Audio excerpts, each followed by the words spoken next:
أعوذ بالله من الشيطان الرجيم بسم الله الرحمن الرحيم ومن الناس من يقول آمنا بالله وباليوم الآخر وما هم بمؤمنين يخادعون الله والذين آمنوا وما يخدعون إلا أنفسهم وما يشعرون في قلوبهم مرض فزادهم الله مرضا ولهم عذاب أليم بما كانوا يكسبون آمنت بالله صدق الله العظيم۔ پیارے دوستو اور بزرگوں، یہ سورت مبارکہ آیت مبارکہ سورت البقرہ کی آیت نمبر 8، 9 اور 10 جو میں نے آپ کے سامنے تلاوت فرمائی۔ اللہ رب العالمین نے ان آیات مبارکہ میں منافقین کا ذکر فرمایا ہے جو ظاہری طور پر تو ایمان والے ہوتے ہیں لیکن حقیقت میں ان کے دل پورے ایمان سے خالی ہوتے ہیں۔ ان لوگوں کو اصلاح فسادی کہا جاتا ہے۔ ظاہر طور پر وہ اپنے آپ کو اصلاح والا کہتے ہیں کہ ہم اصلاح کرنے والے ہیں، اور حقیقت میں وہ اصلاح کرنے والے نہیں بلکہ فسادی لوگ ہوتے ہیں۔ ان کا مقصد مومنوں میں فساد پھیلانا ہوتا ہے، ان کا مقصد مومنوں کے ایمان میں تضاد پیدا کرنا ہوتا ہے۔ انہی لوگوں کے بارے میں اللہ رب العالمین نے ارشاد فرمایا وَمِنَ النَّاسِ مَن يَقُولُ، اور کچھ لوگ کہتے ہیں۔ اس سے پہلی آیات میں مخلص ایمان والوں کا ذکر کیا گیا جن کا ظاہر و باطن درست اور سلامت تھا۔ پھر ان کافروں کا ذکر کیا گیا جو سرکشی اور عناد پر قائم تھے، اور اب یہاں سے لے کر آیت نمبر 20 تک منافقین کا ذکر کیا گیا ہے جو ظاہری طور پر اپنے آپ کو ایمان والے کہتے ہیں لیکن اندرون خانہ وہ کافر ہیں، حقیقت میں وہ کافر ہیں اور اپنے آپ کو مسلمان ظاہر کرتے ہیں۔ اس آیت کا خلاصہ یہ ہے کہ کچھ لوگ اپنی زبانوں سے اس طرح کہتے ہیں کہ ہم اللہ رب العالمین پر اور آخرت کے دن پر ایمان لے آئے ہیں، حالانکہ وہ ایمان لانے والے نہیں ہیں کیونکہ ان کا ظاہر ان کے باطن کے خلاف ہے، بلکہ حقیقت یہ ہے کہ وہ لوگ منافقین ہیں، وہ لوگ منافقین ہیں۔ اس آیت سے چند باتیں معلوم ہوئی۔ پہلی یہ کہ جب تک دل میں تصدیق نہ ہو اس وقت تک ظاہری اعمال مومن کے لیے کافی نہیں ہوتے۔ نمبر 2، جو لوگ ایمان کا دعویٰ کرتے ہیں اور کفر کا اعتقاد رکھتے ہیں وہ سب منافقین ہیں۔ تیسرا یہ کہ اسلام اور مسلمانوں کے لیے کل کافروں سے زیادہ نقصان دہ ہیں۔ یہ منافقین جو ظاہری طور پر اپنے آپ کو ایمان والا کہتے ہیں حقیقت میں اندرون خانہ وہ کافر ہوتے ہیں، وہ جو ظاہری کافر ہیں ان سے زیادہ خطرناک ہوتے ہیں۔ وَمِنَ النَّاسِ، اور کچھ لوگ، منافقوں کو کچھ لوگ کہنے کی میں اس بات کی طرف اشارہ ہے کہ یہ گروہ بہت بہتر صفات اور انسانی کمالات سے ایسے عاری ہے کہ اس کا ذکر کسی فصل و خوبی کے ساتھ نہیں کیا جاتا، بلکہ یوں کہا جاتا ہے کہ کچھ لوگ ہیں۔ اسی لیے انبیاء کرام علیہ السلام کو محض انسان یا صرف بشر کے لفظ سے ذکر کرنے میں ان کے فضائل و کمالات کے انکار کا پہلو نکلتا ہے، لہذا اس سے اجتناب لازمی ہے۔ اگر آپ قرآن پاک کا مطالعہ کریں تو معلوم ہوگا کہ انبیاء کرام علیہ السلام کو صرف بشر کے لفظ سے ذکر کرنا کفار کا طریقہ ہے، جبکہ مسلمان انبیاء کرام علیہ السلام کا تذکرہ عظمت و شان سے کرتے ہیں۔ دوسری آیت مبارکہ ہے یخادعون اللہ والذین آمنوا وما یخدعون الا انفسهم وما یشعرون، یہ لوگ اللہ کو اور ایمان والوں کو فریب دینا چاہتے ہیں حالانکہ یہ صرف اپنے آپ کو فریب دے رہے ہیں اور اس چیز کا انہیں شعور بھی نہیں۔ یخادعون اللہ، وہ اللہ کو دھوکہ دینا چاہتے ہیں۔ اللہ تعالیٰ اس سے پاک ہے کہ اس سے کوئی دھوکہ دے سکے، وہ تمام پوشیدہ باتوں کا جاننے والا ہے۔ یہاں مراد یہ ہے کہ منافقوں کے طرز عمل سے یوں لگتا ہے کہ وہ اللہ رب العالمین کو فریب دینا چاہتے ہیں، یا یہ کہ خدا کو فریب دینا یہی ہے کہ وہ رسول اللہ صلی اللہ علیہ وسلم کو دھوکہ دینا چاہتے ہیں۔ حضور پرنور صلی اللہ علیہ وسلم اللہ تعالیٰ کے نائب اور خلیفہ ہیں اور انہیں دھوکہ دینے کی کوشش گویا خداوند کریم کو دھوکہ دینے کی طرح ہے، لیکن چونکہ اللہ تعالیٰ نے اپنے حبیب صلی اللہ علیہ وسلم کو منافقین کے اندرونی کفر کو مطالعہ فرمایا تو یوں ان بے دینوں کا فریب نہ خدا پر چلے، نہ رسول پر اور نہ مومنین پر، بلکہ در حقیقت وہ اپنی جانوں کو فریب دے رہے ہیں، اور یہ ایسے غافل ہیں کہ انہیں اس چیز کا شعور بھی نہیں ہے۔ اس آیت سے معلوم ہوا کہ ظاہر و باطن کا تضاد بہت بڑا عیب ہے۔ یہ منافقت ایمان کے اندر ہو تو سب سے بدتر ہے، اور اگر عمل میں ہو تو ایمان میں منافقت سے تو کمتر ہے، لیکن فی نفس ہی سخت خبیث ہے۔ جس آدمی کے قول و فعل اور ظاہر و باطن میں تضاد ہوگا تو لوگوں کی نظر میں وہ سخت قابل نفرت ہوگا۔ ایمان میں منافقت مخصوص لوگوں میں پائی جاتی ہے، جبکہ عملی منافقت ہر سطح کے لوگوں میں پائی جاتی ہے۔ اس سے اگلی آیت ہے فی قلوبہم مرض فزادہم اللہ مرضا ولہم عذاب علیم بما کانوا یکسبون۔ ان کے دلوں میں بیماری ہے تو اللہ رب العالمین نے ان کی بیماری میں اور اضافہ کر دیا، اور ان کے لیے ان کے جھوٹ بولنے کی وجہ سے دردناک عذاب ہے۔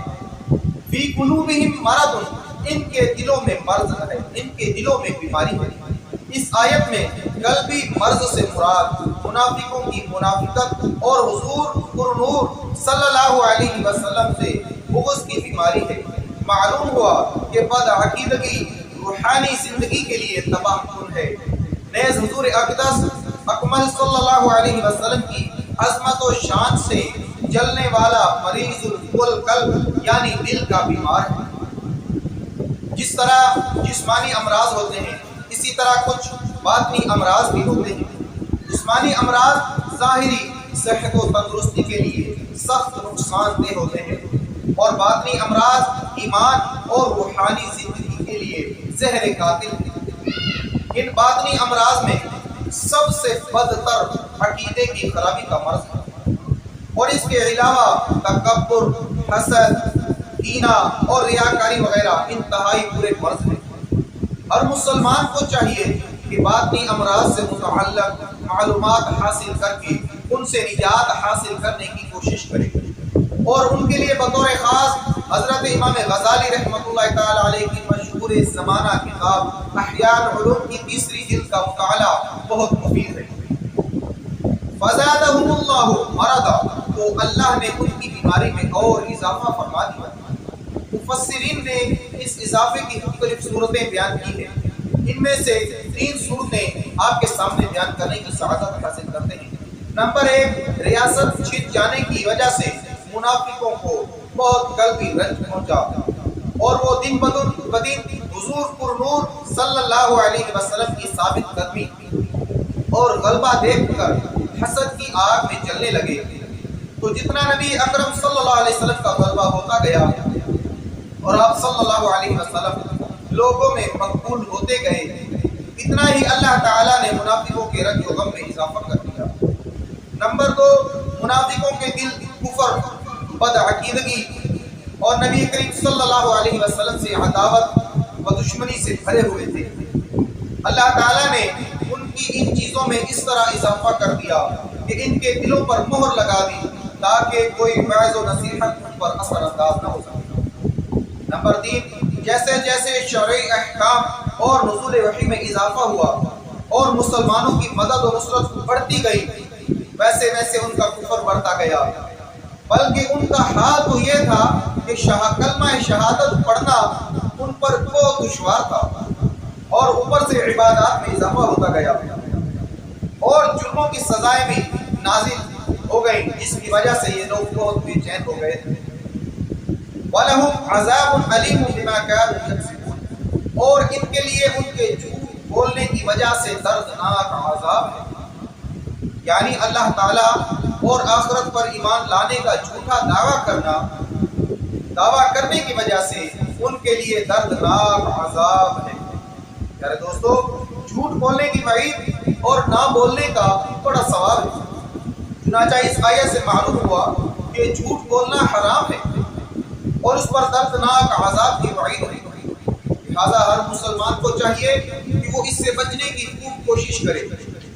حضرت عبداللہ بن مسعود رضی اللہ تعالیٰ عنہ سے مروی ہے کہ رسول اللہ صلی اللہ علیہ وسلم نے ارشاد فرمایا سچائی کو اپنے اوپر لازم کر لو کیونکہ سچائی نیکی کی طرف لے جاتی ہے اور نیکی جنت کا راستہ دکھاتی ہے۔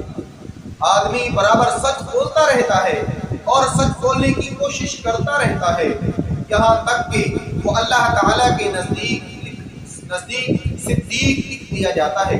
اور جھوٹ سے بچو کیونکہ جھوٹ گناہ کی طرف لے جاتا ہے اور گناہ جہنم کا راستہ دکھاتا ہے۔ اور آدمی برابر جھوٹ بولتا رہتا ہے اور جھوٹ بولنے کی کوشش کرتا رہتا ہے یہاں تک کہ اللہ تعالیٰ کے نزدیک کذاب لکھ دیا جاتا ہے۔ حضرت انس رضی اللہ تعالیٰ عنہ سے روایت ہے کہ حضور اقدس و اکمل صلی اللہ علیہ وسلم نے ارشاد فرمایا جو شخص جھوٹ بولنا چھوڑ دے اور وہ باطل ہے یعنی جھوٹ چھوڑنے کی چیز ہی ہے اس کے لیے جنت کے کنارے میں مکان بنایا جائے گا۔ وَإِذَا قِيلَ لَهُمْ لَا تُفْسِدُوا فِي الْأَرْضِ قَالُوا إِنَّمَا نَحْنُ مُصْلِحُونَ أَلَا إِنَّهُمْ هُمُ الْمُفْسِدُونَ وَلَكِنْ لَا يَشْعُرُونَ۔ اور جب ان سے کہا جائے کہ زمین میں فساد نہ کرو تو کہتے ہیں ہم تو صرف اصلاح کرنے والے ہیں۔ سن لو بے شک یہی لوگ فساد پھیلانے والے ہیں مگر انہیں اس کا شعور نہیں۔ لا تفسدوا فی الارض زمین میں فساد نہ پھیلاؤ۔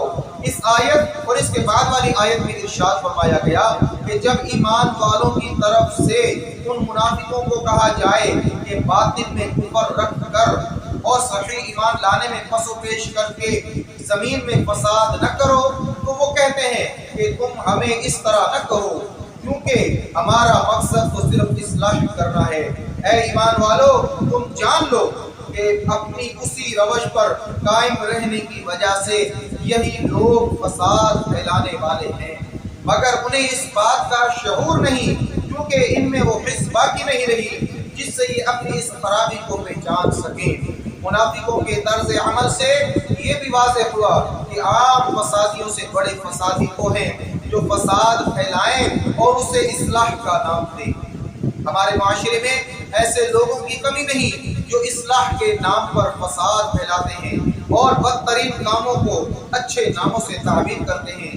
آزادی کے نام پر بے حیائی، فن کے نام پر حرام افعال، انسانیت کے نام پر اسلام کو مٹانا اور تہذیب و تمدن کا نام لے کر اسلام پر اعتراض کرنا، توحید کا نام لے کر شان رسالت کا انکار کرنا، قرآن کا نام لے کر حدیث کا انکار کرنا وغیرہ سب فساد کی صورتیں ہیں۔